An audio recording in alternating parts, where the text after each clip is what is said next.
Good morning, guys, and welcome to Unique Not Different with me, Shamla. And today I have an incredible young man who was diagnosed with Asperger syndrome. And today he actually turned his life story into a purpose to help others. But today, for part one, we are actually going to delve into his personal story. So I have with me Daniel Anthony. Daniel, good morning. How are you? Good morning, Shamla. I'm fine, thank you. Awesome. So let's get straight into it. Um, how did your family discover that you had Asperger syndrome? Well, actually,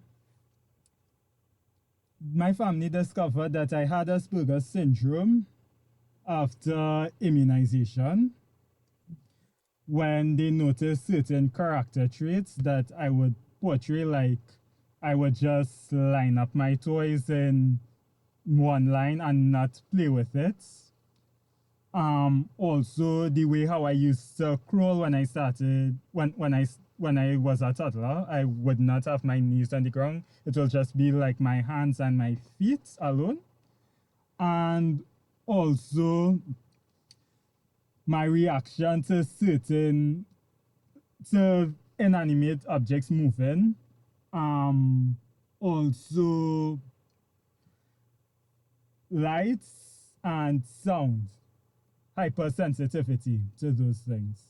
Okay. And that was when they had me tested, because around that time was when some of the vaccines got, well, not vaccines, some of the immunization shots got tainted with mercury, and because of the mercury they found traces of it in my brain, Okay. and I developed Asperger syndrome. Now, I just want to explain something, because people mix Asperger syndrome up with autism, right? Autism is a certain difference within a child, a mental difference, where they may, according to how they have it, they may be inaudible, they may have behavioral issues, and so forth. Right. With my case, however, which is Asperger syndrome, it deals with the social cognitive parts, where they will have problems with intermingling normally with people who they don't know, especially when it's around their age group. And with me, who transferred from school to school to school, it was a hard adaptation process Yeah. that I had to go through with And having to socialize. in terms of you were not only diagnosed with Asperger syndrome, but what were the circumstances that led to your diagnosis with also OCD, PTSD, and ADHD? Well, actually, this was not diagnosed officially, but when I was reading up on those, because I'm studying psychology, when I was reading up on ADHD and OCD, I had some of these symptoms, which were I was hyperactive. With the ADHD part, I was hyperactive. I had problems with focusing on one specific thing. I would have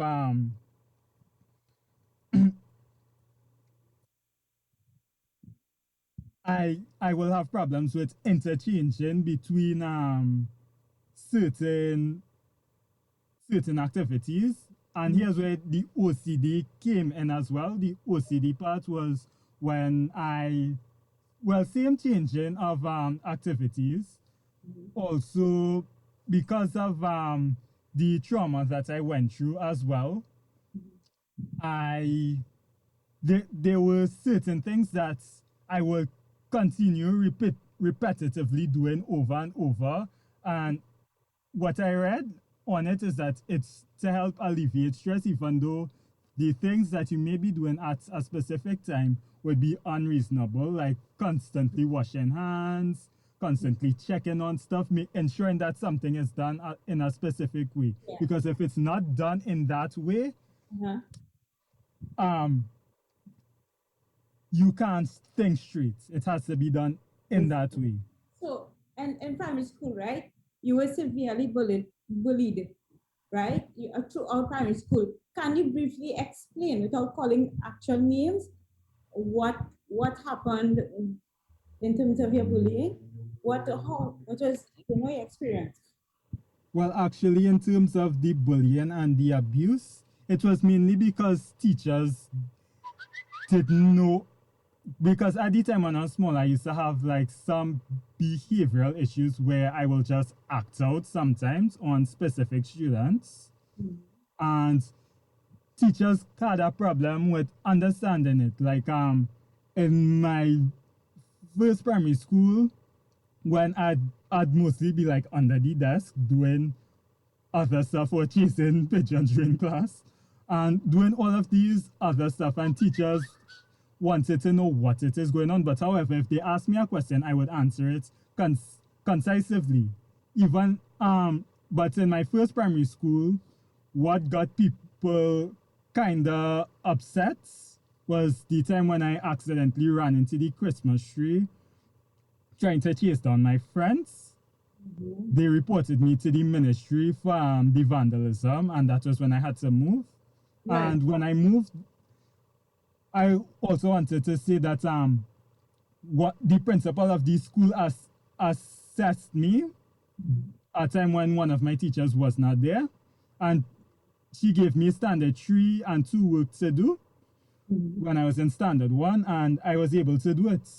However, one of the sons of one of the teachers used to harass me a lot. Even the teacher and all would pick up for the son, Mhm. and we had issues, and that's why I had to move again. And Oh, in the other school I moved to, it had behavioral problems. We fell back in the syllabus. So in my last primary school, I had to get keep down a standard. mhm. But in that school was where I went through the worst out of everything. Because as the principal just couldn't get me to be like the rest of the class, she did really the most tumultuous stuff to me Mhm. just to keep her favorites above, right? So one of them was when I was in CAC level, we had Mhm. to do an air drawing painting Yeah. where no an air drawing piece of planting a stump, and because I forgot to put my name on it, Mhm. she told me was to throw it away. So I quickly put my name on it and I was handing it back to her, but she was telling me, no, you did not have your name on it, go and throw it away. So I was like, okay, you don't want to keep it, I will keep it myself. And when I was going and put it in my bag, one of the students went and told on me, and she took it from me, ripped it up, scattered it all over the bin, and then beat me in front of the class. Oh my. And then also, she used to restrict me from school activities Right. as well. And any activity that I did, it was dictated to me. It was not something that I really wanted to do. So basically, what you're saying is that the bullying came from the teachers, and then it actually stemmed down to students seeing how the teachers treated you, and therefore you had to move from school to school in order to attend a full primary school level. That is basically what you're saying. Actually, Shamla, I thought that I wouldn't even get a right essay because of all the conditions that I was under. Because and there's a time when I was even groped at the sexually assaulted behind the class, and I couldn't tell anybody anything because I couldn't go to my parents because I was afraid if I went to them, they'd go to the principal, and the principal would tell them everything that I was doing, Right. and I couldn't go to the principal because she was highly abusive towards me. And it was not only me alone she was abusive to, I also observed her being abusive to the other students. And it was both, and my last primary school was both a primary school and a preschool. And she was even abusive to the preschoolers as well. Right. Just lastly, and can you say this quickly because we will definitely get into part two next week, where you actually use this as a purpose to serve other youths. And what were your coping mechanisms?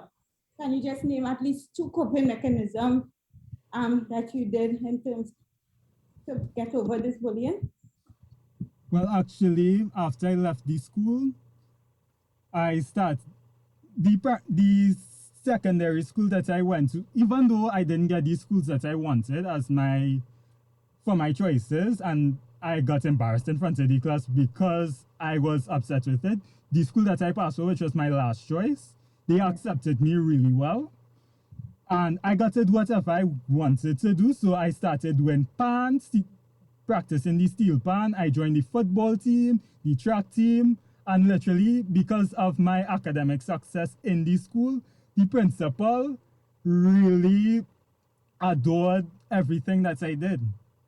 Awesome. That's an incredible. I think next week I, we're I, I really don't want to call her name, but I really have to thank the sure. principal of St. Joseph's Right. College, Miss Haynes, for everything that she did for me. I'm really grateful for it because really before I went through a hard time, and she Yeah. was literally one of the best people who helped me. It just takes one person to change your life. I believe And that. also too, another person who I'd like to thank a lot is the person who I wanted to bring on today, but because of time zone differences couldn't make it. Travis Wolf Sr., because his son accent Bob Hart's Abishola, and I met him on his son's live with another girl. And really his coaching with motivational speaking and so forth, Yeah. really, and listening into everything that I had to say really helped me out a lot. Well, definitely. We would definitely go into that next week. I want to say, right? Take care, guys, and be good. Be good. Bye, guys.